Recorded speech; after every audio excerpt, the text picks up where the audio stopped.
Magandang buhay po sa lahat mga katribo. Welcome back sa ating channel. Matagal tayo hindi nag-upload. Ito ang ating kapatid katribo. Ate, ano ang pangalan mo?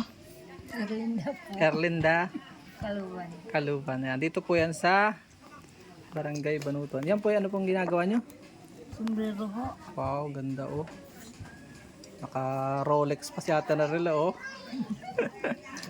Magkano binibenta na tayo? Ganyan. Ari ho. Opo.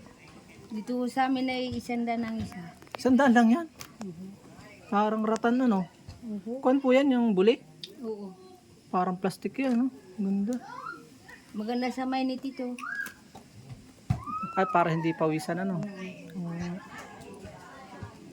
Ganito sa kalapa dito.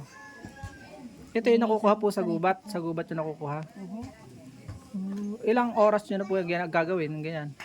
Kung ano, wala pang saglit lang po. Yan ang isa.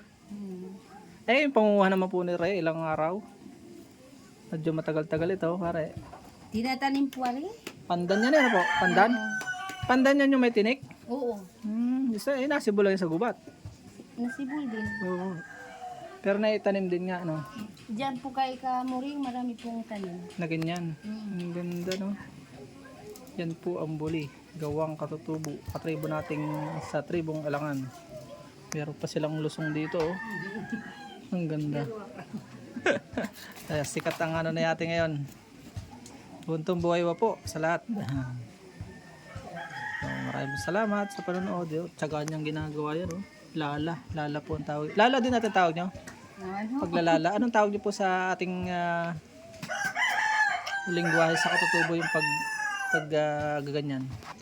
Sa amin ho, sa katutubo, aglawang. Aglawan. Aglawan. Paglalala, no? Sa Tagalog yan ay paglalala. Paglalala ng yun lang po. Kung gusto niyo umorder mga katribo, ay sabihin nyo lang hanggang ilan nang kaya nyo gawin niya natin gayaan Ha? sa isang linggo. Sa linggo? Opo. Pwede yung mga 5. 5 makunti pa, 500 lang, ano? Mura. Tapos ibebenta ng Dito Tagalog. sa mangyan ho, 100. Oo. Kung mangyan ang nag-order. Pag Tagalog, Awan ho. iba ang presyo nyo sa Oo, Tagalog. Sa mangyan. Sa mangyan. Ay ako mangyan. Bili ako 100. Yan. Sige. 5 sa isang linggo kaya. Kailangan maraming katribong magawa Pwede para pang, may pang makadami. 5. Kung ano, kung apurahan na. Mapurahan na. Hmm. Sige. Kung maraming ganito. Opo. Pag ngayon tag-araw kaya ng marami niyan, ano? Hmm. Sige. Ating tatry natin ikambas yan sa mga kababayan natin. Mag-message na kayo mga katribo kung kayo gustong umorder. Punton, buhay ba po?